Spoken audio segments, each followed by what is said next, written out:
What's up, Ego Hackers? Welcome to the C.S. Joseph podcast. I'm your host, C.S. Joseph. Today's question that I'm going to be answering is, why are you so bad at parenting? I'll just give you a simple answer. You probably might not know what it means. But the answer is projection. Cognitive projection. Well, what does that mean? What does that mean, C.S. Joseph? So, cognitive projection. Parents, and basically all humans do this, it comes from a human trait known as solipsism, okay? All humans are solipsistic. Solipsism basically means there's nothing real to a person except the self. Solipsism means selfishness, self-centeredness, and entitlement, okay? And yes, parents can be entitled. Your parents can be entitled. You as a parent can be entitled, especially towards your children. Happens all the time.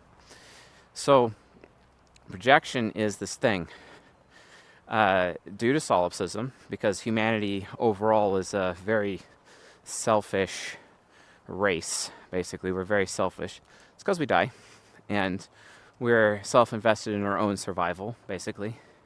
But at least within humanity, you have men and women. And men are idealistic, therefore more prone to being self-sacrificing.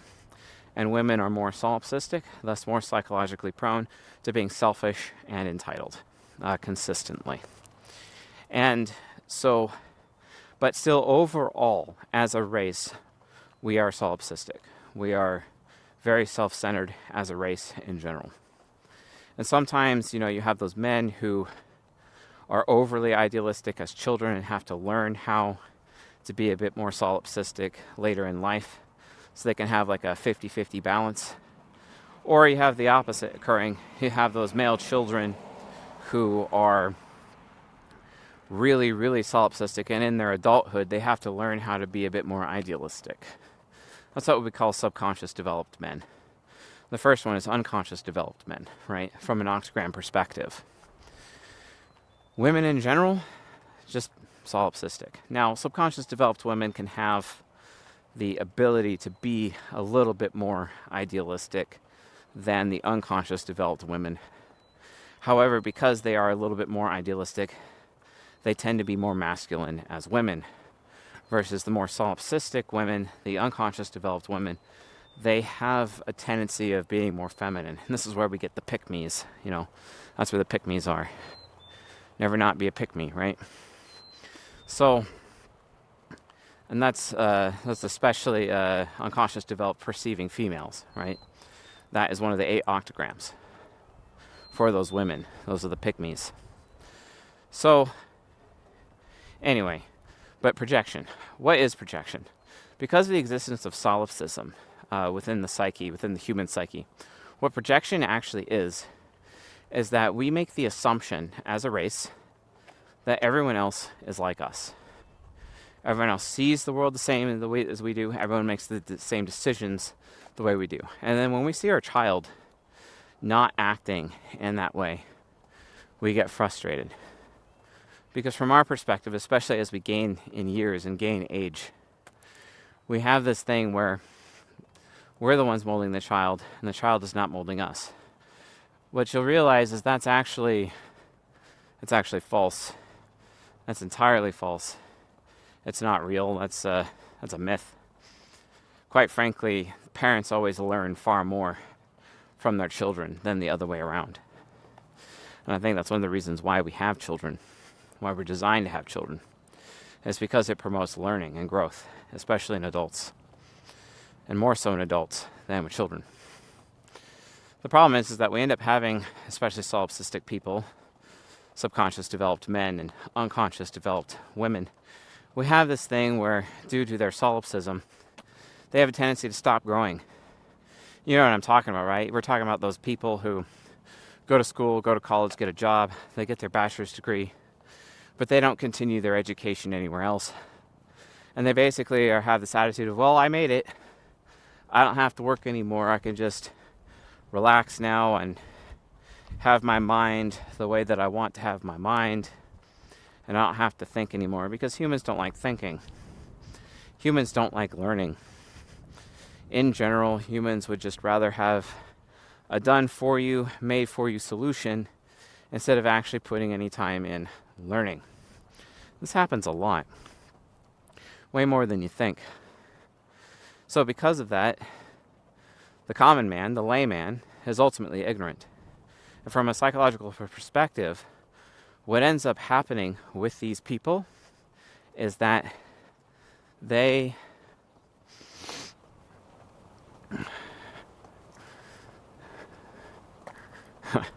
project. They project. They make the assumption that everyone else is like them. And what this ends up doing is this creates desires, like introverted intuition, or expectations, introverted sensing, right? Puts desires and expectations on their children. Because when the child doesn't act like them, that is a serious problem, right? I've seen a bunch of SD fathers, and they're usually the dads that become dads because they married single moms, right? They married single moms. And when the child is not acting exactly like them, or what they think they should act according to what they believe is proper perception or judgment, then they end up treating that child poorly. Instead of actually sitting down with the child or learning the child and learning that the child's point of view is still valid. This is why we have a lot of labels like ADD, ADHD, autistic, Asperger's, all these so-called psychiatric labels that we put on people. Yeah, sure, I'm sure some of these things actually exist, and I'm sure some people are actually these labels. But for the most part, these problems and these so-called labels are problems that we foisted upon children. These things are actually, in general, false. Because society as a collective has a projection in terms of how a person should behave because of how society itself behaves. Everyone wants to feel safe, ultimately. Parents are no exception. So parents feel safe with their children if their children are acting, in general, exactly like them. And those are the children who end up getting treated the best within their family, right? If you have a child who is divergent from the psychological makeup of the parents, that child oftentimes ends up in a situation where the family becomes dysfunctional. And then you have a dysfunctional family on your hands. And that family dysfunction gets worse and worse and worse. There's a article, it's like the 7 or 8 roles of the dysfunctional family. It's on Psychology Today. I read that article often. And my role within my dysfunctional family is the scapegoat. In fact, actually the average life expectancy of a scapegoat in a dysfunctional family is 39 years old. Guess what? That's how old I am right now. And that could be a problem. So, of course it's a problem. But why does the scapegoat exist? It exists because the child in question is not behaving exactly like their parents, or at least one of their parents. They are entirely divergent. Their psyche is entirely divergent from what their parents are. And parents do this to children all the time due to their psychological ignorance. They try to exercise convergence upon their children to get them all acting a certain way. This is why you have parents making this statement, well, we didn't raise you that way. And it's like, yeah, well, raising me that way does not necessarily mean anything. Why don't you actually bother to get to know me? Why don't you actually get to bother to see that my perspective as a child is valid? That's the problem. Parents in general do not have a belief that their child's perspective is valid by default, even if that child's perspective is divergent from their own behavior with their own personality types. And naturally, you have to be aware of how divergence versus convergence works in a family psychologically. Because what if you have a child that is compatible with the father? Well, what if that child is a male? Okay, well then typically that relationship will be successful. But if that child is a girl, that relationship is more likely to be not successful. Or if that, and then looking at the mother, if the daughter has what we call camaraderie, which is basically having the same cognitive functions as the mother, they're going to have a really good relationship. But if the daughter has compatibility with the mother, which means having different cognitive functions, they're actually going to have a very poor relationship. Because the mother is going to be projecting herself onto that child. Okay? So when you consider Octagram and you consider Octagram plus personality type of children, you can see immediately how parents are constantly projecting on their children, and sometimes the projections match based on what gender of the parent and the gender of the child, and based on whether or not those cognitive functions are compatible or camaraderie with said parent. Because how projection works is that projection is designed to find people who are similar. Birds of a feather flock together. This is how projection works. Because it's safer. Because of solipsism, because of humanity's need for survival, because of the risk of death, we establish our social relationships in such a way where we are improving our chances of avoiding death as well as achieving success in our lives based on who we allow ourselves to have social relationships with, or who we allow to have relationships with us. That is entirely dependent on that. And it all comes down to this survival mechanism, this instinct called projection. The problem is that within the confines of a nuclear family, this ends up creating an environment that is abusive to children. And that's a problem. It is a serious, serious problem. Because then you end up having, a dysfunctional family. Here's the thing though. If for some children the family is not dysfunctional, sometimes people who only have contact with those children be like, oh, they have a really functional family. But then the other children who have dysfunctional relationships with their parents due to incompatible cognitive functions and octagrams, then people would see that child and then judge the parents as, oh, well, that's a dysfunctional family. It happens all the time. And this ends up becoming a big problem. And given that the nuclear family nowadays, there's way fewer children. Usually at max, just the adults are replacing themselves, and they're having around 2 children. That is not enough psyches in terms of psychological variety or even gender variety in order to create a functional family. To the point that I have the belief that a family, even if it's a nuclear family, where you have 2 monogamous parents, they need to have as many children as possible because it gives a variety of psyches from within the family to keep it functional. The less available psyches in a family, the more dysfunctional it is. This is why I maintain that the human race is entirely tribal. As a result, it is the responsibility of the parents to accurately psychoanalyze themselves, as well as psychoanalyze their children in terms of personality typing, and that includes octagram and nurture, so that they can understand the point of view of each child and how they themselves are projecting their own point of view onto their children. That way, they could prevent harm. First and foremost, preventing harm. Preventing potential child abuse.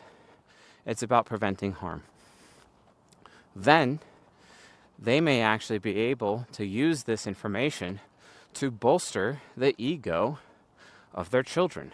That too is a big deal. Everyone needs to know that.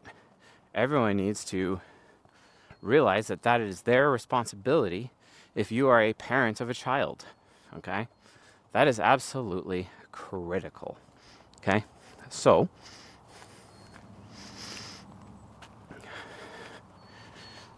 as a result of that, when they're actually invested in the point of view of the child, they can actually have a really good relationship. But they have to learn how to be accepting of it.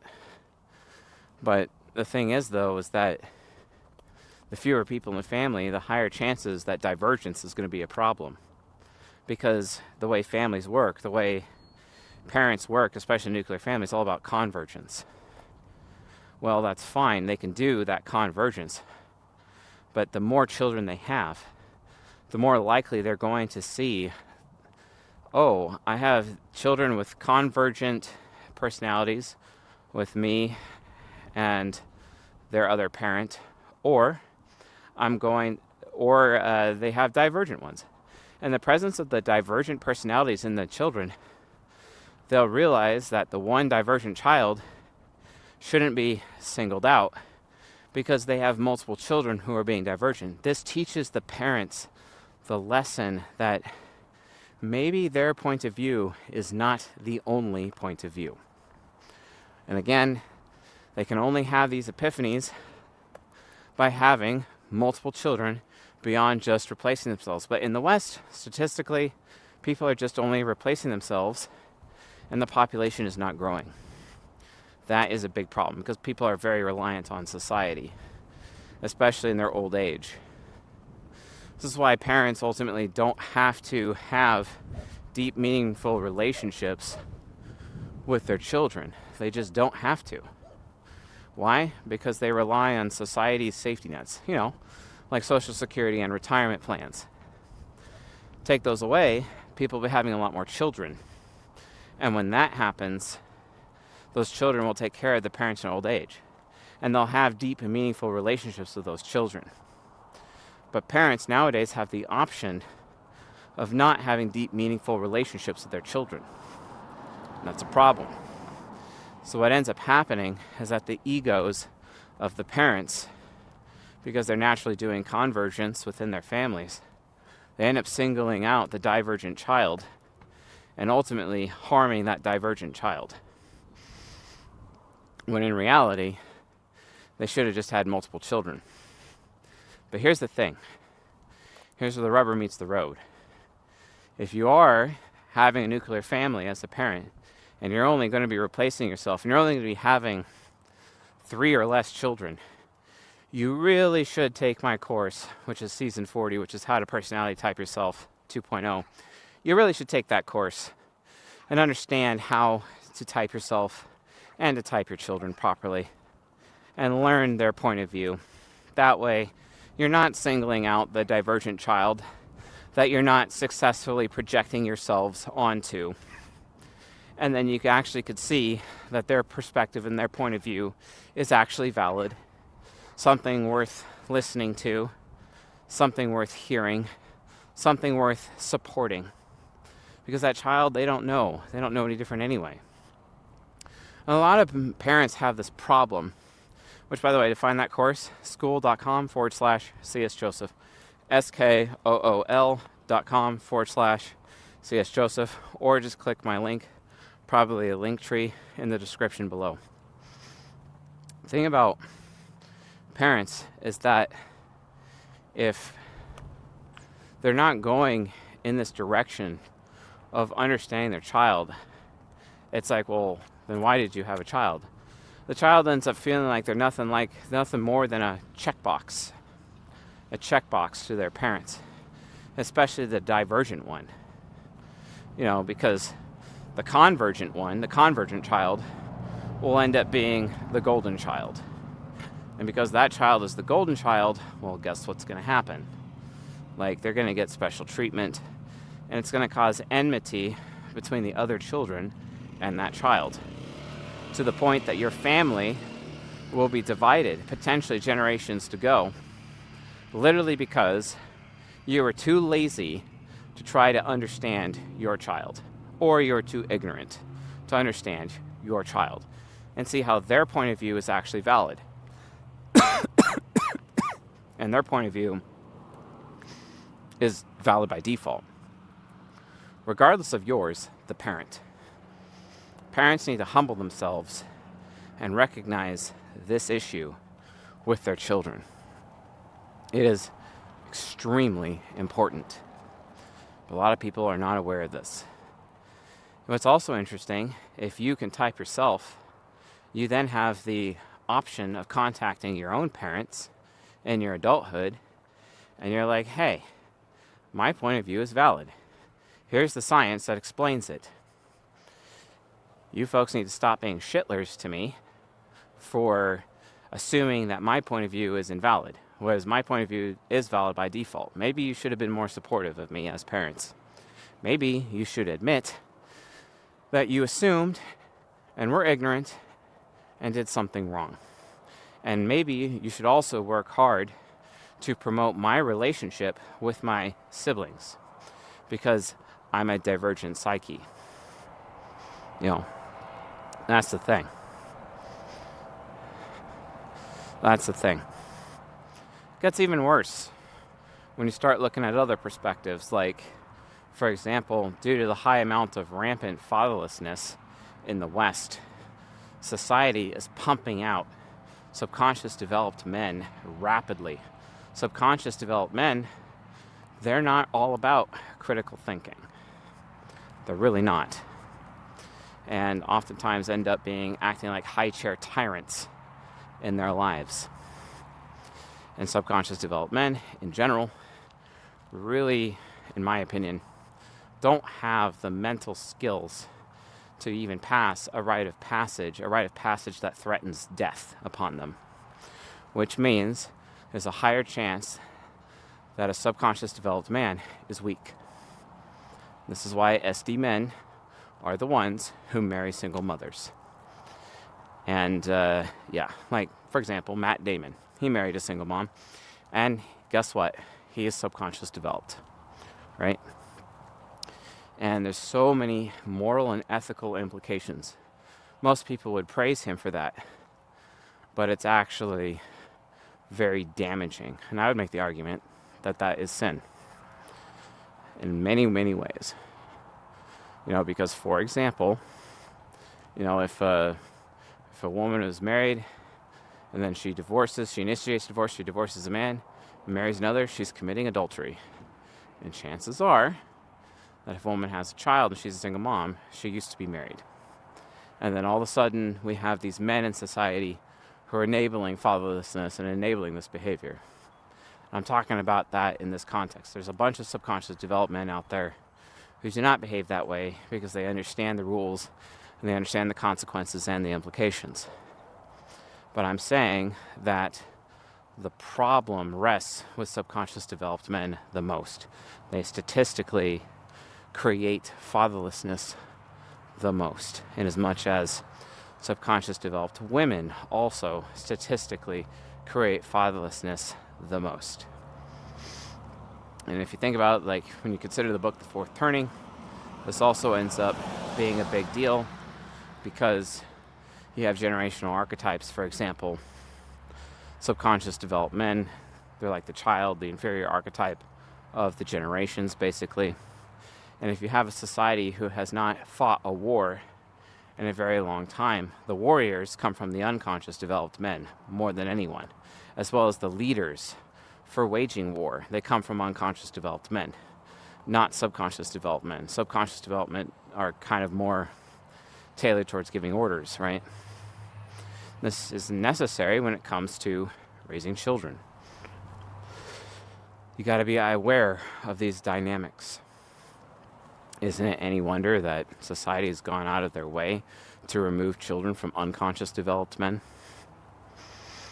Because without waging war, psychologically, people's nurtures do not, especially with men, do not change to unconscious development. They stay in their weak subconscious developed state. And that could be a serious problem. So All right, folks, I think I've beat this horse dead so many times, we're good to go. Thanks for watching and listening, and I'll see you guys on the next episode.